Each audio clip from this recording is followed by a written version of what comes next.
But what I'm saying is my point is more so that um, debating or like talking about what constitutes a natural diet doesn't seem relevant when we could actually just talk about the differences between natural and novel diets with regards to antagonistic pleiotropy. Now, I'm not here to Like, debate that necessarily. I'm here to debate the proposition that you agreed to.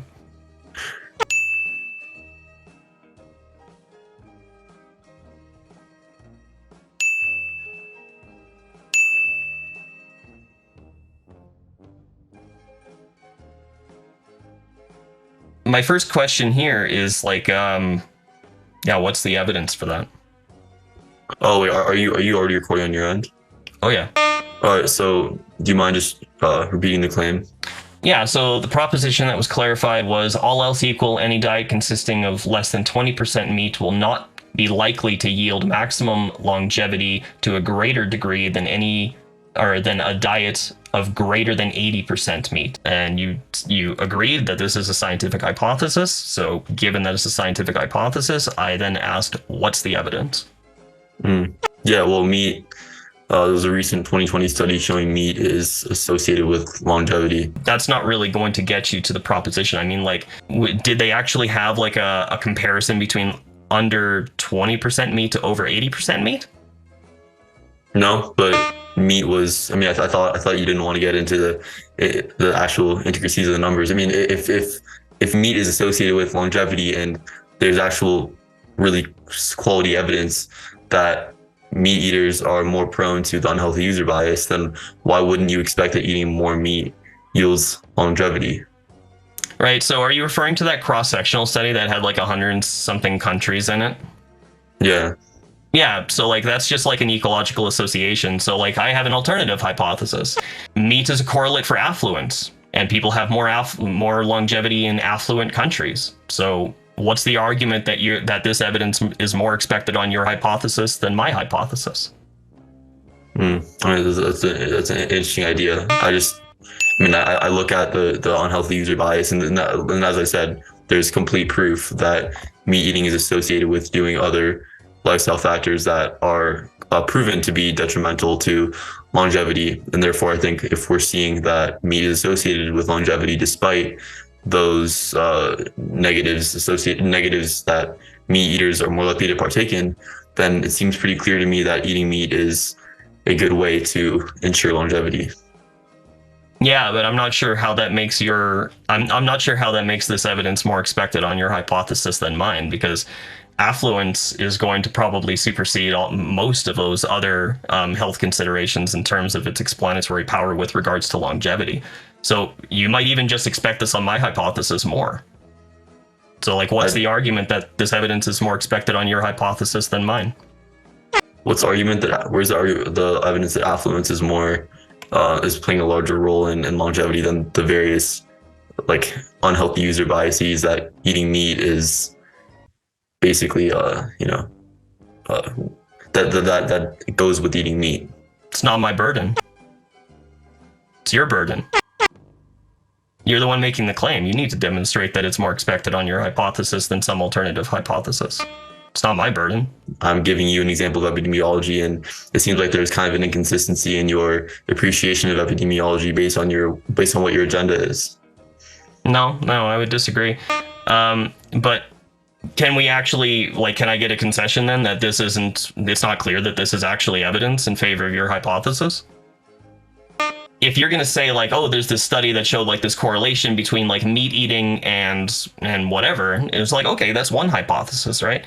This is your hypothesis that's actually in contention right here. But if I was to just give an alternative hypothesis and say like, hey, since it's cross-sectional study, there's no prospective follow-up. There's no there's no temporal component. There's nothing like that. You're just looking at a raw association between different variables. It's not clear to me that you're not just looking at a correlate for affluence, because you can actually see the exact same correlations with smoking and longevity across all of those same countries too. And I can actually send you that data. So it's not clear to me that you're not just looking at an affluence effect. If anything, you might actually expect that on my hypothesis more than your hypothesis, right? So what's the argument that it's expected on your hypothesis more than it's expected on my hypothesis? Wait, are you saying that smoking is correlated with longevity? Yep, precisely. Really? Yep. Because it's a correlate. Because it's a correlate for affluence. People who can afford to smoke live longer on average in those countries. Countries where the population is affluent enough to afford cigarettes are more likely to have a higher average life expectancy. Just as in countries where people are wealthy enough to afford eating higher amounts of meat, they also have higher longevity because meat is like expensive relative to other foods. So it's not clear to me that it isn't just a correlate for affluence, just like smoking is a correlate for affluence. They both correlate with longevity. So again, like, what's the argument that your evidence is more expected on your hypothesis than my hypothesis? That's fine. I mean, yeah, I think it's reasonable if smoking is correlated with longevity, then there's no reason why this evidence would stand. So it's fine. Yeah. Okay. So I can get a concession that this isn't evidence. Sure, that's fine. Yeah, okay. That's fine. Right, so back to the proposition. Back to the proposition. Yeah. What's the evidence for it? The evidence would be by simply looking in nature. And I know you don't like this argument, but I'm going to bring up a couple points. So animals tend to live about 7 times as long as the age at which they're fully grown. This is a trend that we commonly see, and if that was to be applied to humans, we would be living well into our 130s or 140s. And it also seems as if it seems like when animals are not given their natural diet, when they're given a novel diet, they tend to be sicker. And for you to assert that humans eating a novel diet would somehow benefit, you would have to be implying that we're some sort of anomaly with regards to how the whole animal kingdom operates.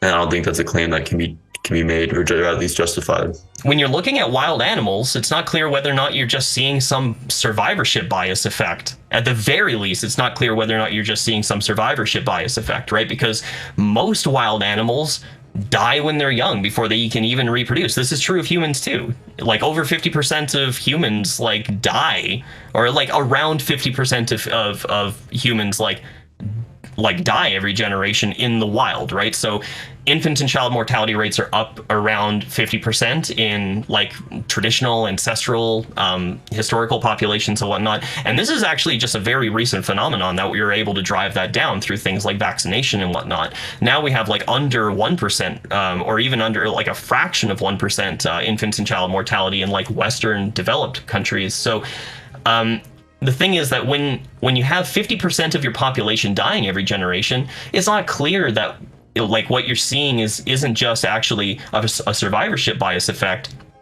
of the fact that the stronger half of the population is surviving in every generation. So if you have animals in captivity, presumably they also have access to like medical care and stuff when they're reproducing and stuff, and you have members of that population being introduced that aren't really they're not gonna, like, the survivorship bias effect just isn't going to apply to them. So maybe they just get more sickly because they are the individuals who would have otherwise died in the natural context. So it's difficult for you to actually disambiguate the survivorship bias effect from the diet effect. And I'm not sure where the diet effect is coming from if the survivorship bias effect is an alternative hypothesis that also makes the same prediction, right? So my hypothesis is that there's a survivorship bias effect going on, and it's not clear what the effect of diet is. So so again, like what's the evidence or what's the argument that this evidence is more expected on your hypothesis than my hypothesis? Well, I mean, again, I think it's way more logical. Like, I think it makes way more sense to err on the side of caution and eat the natural diet that animals seem to do best on when they do their natural diet. It just seems radical to me to suggest that deviating from a natural diet in the hopes of achieving longevity is a smart way to go about it. Just based on what we've seen in the animal kingdom, even what we've seen in humans, but. Yeah, that's just an appeal from incredulity. That's not an argument that you want to use to support this. Like, it seems weird to me, so like yeah, that's literally a logical fallacy called an appeal from incredulity. So I'm not going to find that particularly persuasive, and I'm almost prepared to pretend I didn't hear it. So, like, what's the argument that this evidence is more expected on your hypothesis than mine. I have a hypothesis that survivorship bias explains the effects. What's the argument that this evidence is more expected on your hypothesis than mine? Yeah, I don't really have any quantitative evidence to say that the survivorship bias is less at play than what I'm discussing. I just think it. Okay, great. That sounds like you're conceding that this also isn't evidence. I don't think it's a concession. I think. Well, here's the other thing. Well, I feel like these pieces of evidence can all work basically, and we can work with one another to substantiate a claim. Oh, like, sure. I mean, yeah, that's just trivially true. I don't contest that. The thing is that I've been able to weave together alternative hypotheses that you can't defeat. That's the problem. So even if you weave them all together and have like this like, I can still just weave all mine together, and it's still just going to be the same defeater. Like, you just need to provide arguments for these pieces of evidence. So like in like individually, the evidence that you put on the table, it's not clear how it's more expected on your hypothesis than my hypothesis. If you aggregate them somehow, I mean, it's not clear what that's doing for you. I'm not entirely sure even what that means, but yeah. So can we agree that, like, if you can't figure out how to tell me why this is more expected on your hypothesis than mine, that this wouldn't count as evidence? Well, I kind of want to know what the alternative is, like to eating meat. Like what are you supposed to do instead if you want to achieve longevity? Based on your proposition, this sounds like something that you should have already worked out ahead of time. I should be asking you that question. No, I want to know what you think, though. What does it matter what I think? Because I just want to know. Well, no, I'm not gonna allow you to derail the conversation. It's your proposition on the table. I'm cross-examining your proposition, right? So, like, you've given me two pieces of evidence. Turned out they weren't evidence. So what's the evidence for the claim? Well, okay. Well, how about we look at the Harvard study, the Harvard carnivore study, where everyone who went on it got incredibly good results. They weren't incredibly good results. I saw those results. A lot of people don't know how to interpret that table. I think it's table 4 in the paper. They include outside the brackets the actual, like, the unpaired data, and they include in the brackets paired data, and it looks like mean and standard deviation the way it's normally represented in tables, but that's not actually the way it's represented. And if you look at the paired data, they actually did worse. They did worse. Yeah, they did worse on a number of metrics, particularly coronary artery calcification. There's a non-significant increase in coronary artery calcification with paired data. That means people who had either with or without CAC at baseline had an increase in CAC with their follow-up examination after the carnivore diet. Mm-hmm. Yeah, so like, it's not clear how that evidence is more expected on your hypothesis. Because how about this? Every other food besides meat seems to confer a detriment. Oh, that's just going to be trivially false. Because like you have like basically the entire field of nutritional epidemiology showing evidence that's not expected on your hypothesis. Well, okay, so how do you know that it's not like affluence, or it's not healthy user biases? Like, if you're going to dismiss epidemiology when I'm making my claim about meat being associated with longevity, how are you going to say that your epidemiology is more valid than what I cited? Because it has higher internal validity. You're referring to cross-sectional studies. I'm referring to prospective cohort studies when I talk about epidemiology. Well, wouldn't I mean, the health user bias still would be at play, as would the. Can you define? Thing. Just humor me here, because a lot of people use this term and don't actually understand what it means. Can you recreate for me what the healthy user bias means? The people who engage in one activity that might not be so healthy also do other things that have been proven to be healthy. So, for example, eating plants. People who eat lots of vegetables are more likely to get more sunlight and like probably higher socioeconomic status. They're probably drinking better water. Like, they're probably, I don't know, like there's a whole host of things. I can tell you right now, that's not the healthy user bias. That's not what that means. The healthy So user bias is a type of selection bias whereby a certain demographic of people are more likely to participate in research as opposed to another demographic of people. That's what the healthy user bias is. What you are actually describing right there is something called multicollinearity. yeah, I mean, like, the problem is a lot. Like, I really don't know a lot of what you're saying, like the ways that you're or like the words that you're using to like produce metrics that would be able to figure out whether whether the evidence I'm citing is right or wrong. Like, I'm not familiar with these things, so yeah. Well, I mean, not, like these are the types of concepts that are going to be invoked when we're comparing scientific data. If you're going to invoke science, I mean, you told me this was a scientific hypothesis, right? If you're going to invoke science, these are the types of baseline things that you need to be familiar with in order to even talk about the subject, right?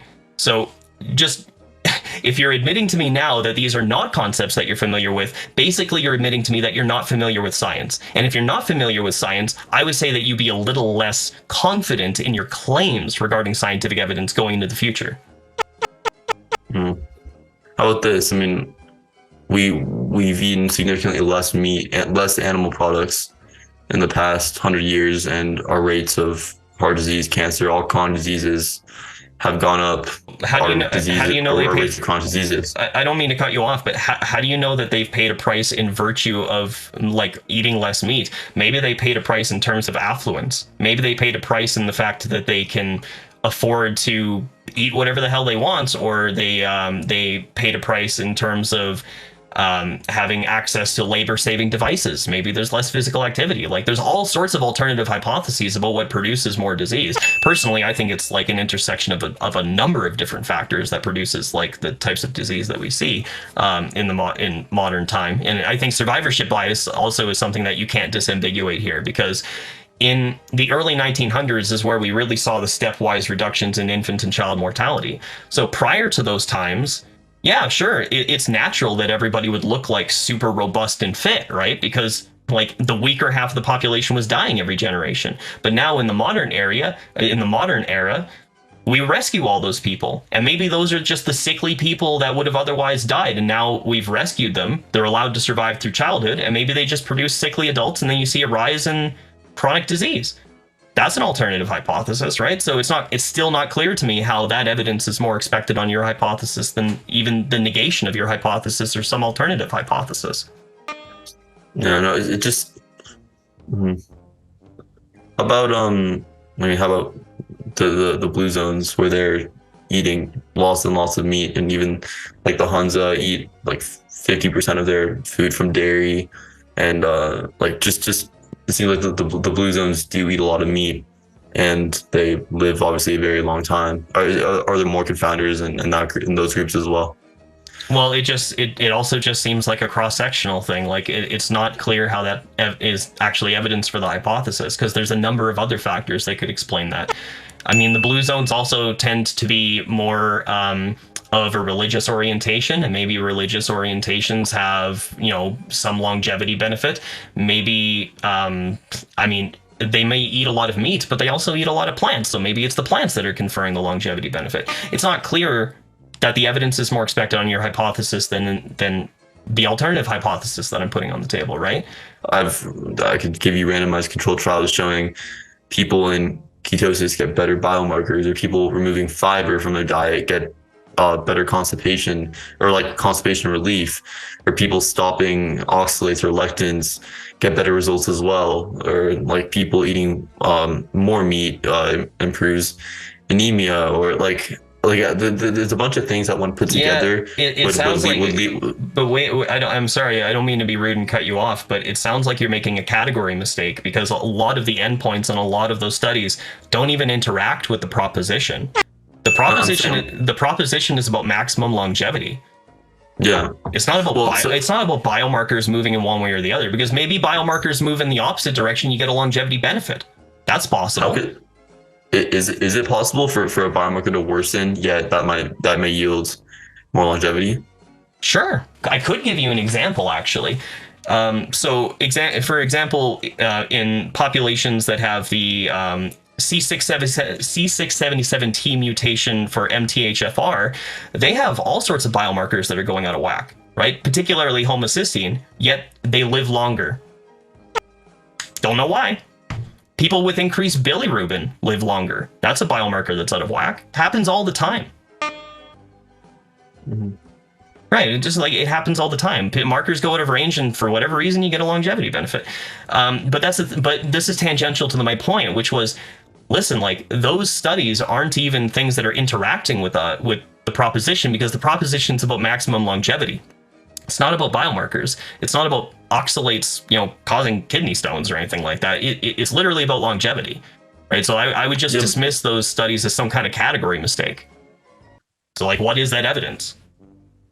Yeah, I mean, yeah. Honestly, I like. There's not really much more I could say. I'm not going to concede my point, because I think you're just being dishonest. I honestly just think you're just being dishonest, if that's the point. Like if you are not willing to concede the proposition for which you have no evidence, and it's a scientific hypothesis, you signed off on that, but it has no evidence, and you're not willing to concede it, that just sounds like dishonesty to me. How's that dishonesty? Because you don't have any evidence for your scientific hypothesis. So how is it a scientific hypothesis rather than just being a just so story? It's just a fairy tale. Well, I'm not saying that you are dishonest. I'm saying it seems like you're dishonest, because if I were in your shoes, I would just concede the proposition and say I'm not going to believe that anymore. I don't know what the basis for belief is if you have no evidence. So either you're like dishonest, like it just seems like you're either dishonest or delusional or motivated or like a zealot or some kind of ideologue. Like, because if I was in your shoes, I would just concede the prop, and I would not believe it anymore, because I don't have any evidence for it. I can't render an argument for it. I can't render the evidence for it. So it's like, what is it other than just like an assertion? It's just a fairy tale.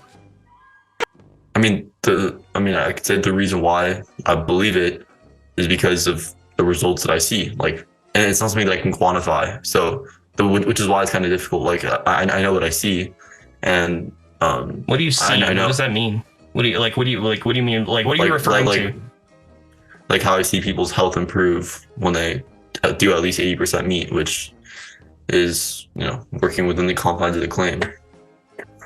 Right. So like, you're not worried about selection bias there. That's probably the one scenario where selection bias would be most prevalent, right? Because the people that you're seeing do this, like, it's very clear that they're self-selecting to do it. And you're not necessarily going to be more likely to see, or equally as likely to see, people who attempted to do it and then didn't get those results and then did something else, right? So the selection bias and survivorship bias effects are probably going to be most like present with anecdotal evidence, like the evidence that you're giving. So that's certainly not clear why that would be more expected on your hypothesis, because I could have an alternative hypothesis. Maybe those people are benefiting because it's the first time in their life that they became truly cognizant of what they were eating, and that's where the benefit came from. Because maybe they lost weight, maybe they were eating something that was bad for them, and removing it improved their health to some degree. Like that, but that doesn't offer support for the proposition. Yeah, I mean, which is why I'm saying it's something I can't quantify. You could easily say, well, yeah, it's a survivorship bias, and things like that, and it's selection bias. That's fine, but and also seen, like those, just to be clear, like those anecdotes actually don't really interact with the proposition, because the outcome, the dependent variable in the proposition is maximum longevity. The independent variable is this type of diet compared to that type of diet. The dependent variable here, which is maximum longevity, is not seen in these anecdotes. Like, you're not measuring longevity with the people that you're like talking to in Facebook groups and on Twitter, and like you're not doing that. So like, how does that even qualify as evidence for the proposition? I mean,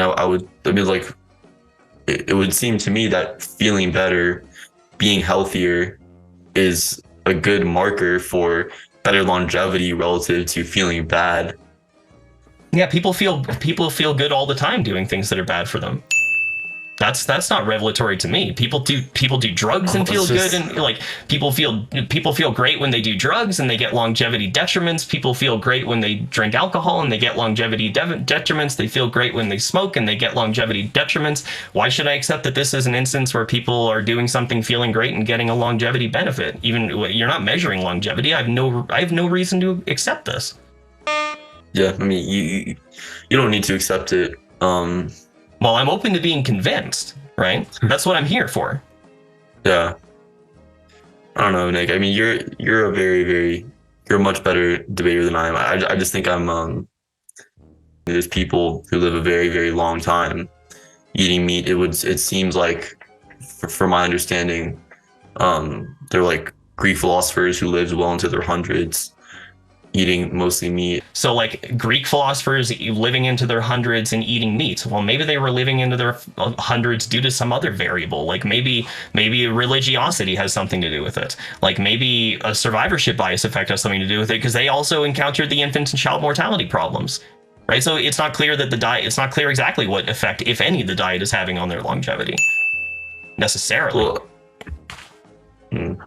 yeah, I just from what I've seen in people who eat less than 20% meat, or just even much less than 20% meat, very little meat, seem to be very unhealthy and not do very well.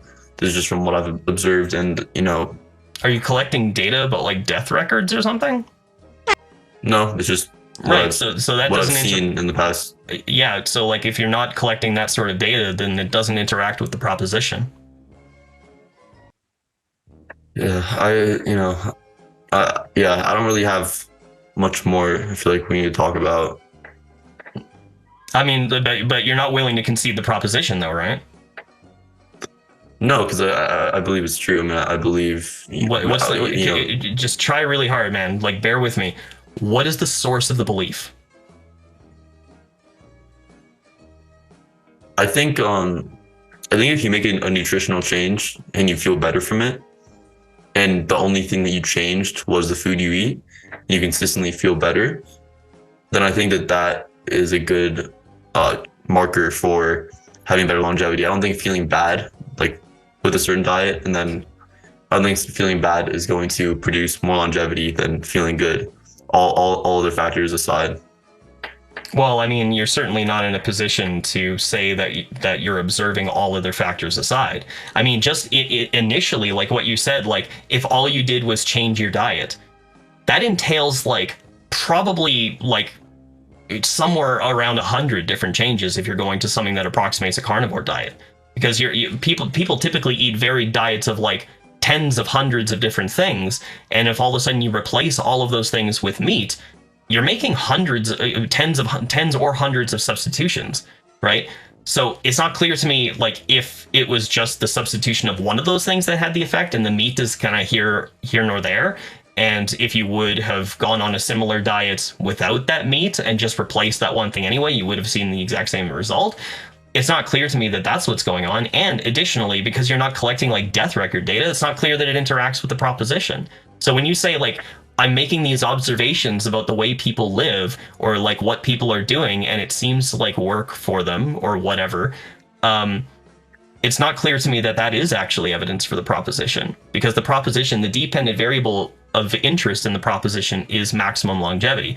I don't think these are measurements of longevity. Like feeling great, we go back to drugs. Drugs are not a measure. Feeling great from drugs is not a measurement of longevity. Feeling great from smoking, feeling great from shooting opium, those are not measurements of longevity, right? So I don't know why it would be a measurement of longevity in this case. You need to provide an argument for that. Well, it would be having, consistent energy levels, better sleep, like all these things would be good market. Like if a diet in itself, only changing the diet, and I hear you, like you're making a ton of substitutions, so on and so forth. But if you're just changing your diet, like you're making substitutions, but all that you're changing is within the diet, and you feel significantly better sleep, everything that I mentioned, then we have tons of drugs that interact with sleep. We have tons of drugs that interact with like your stamina and your alertness and your like wakefulness throughout the day. We have tons of drugs that interact with those that probably interact with longevity in a negative way too. I would prefer though that you concede the proposition, because I think that would be the honest thing to do.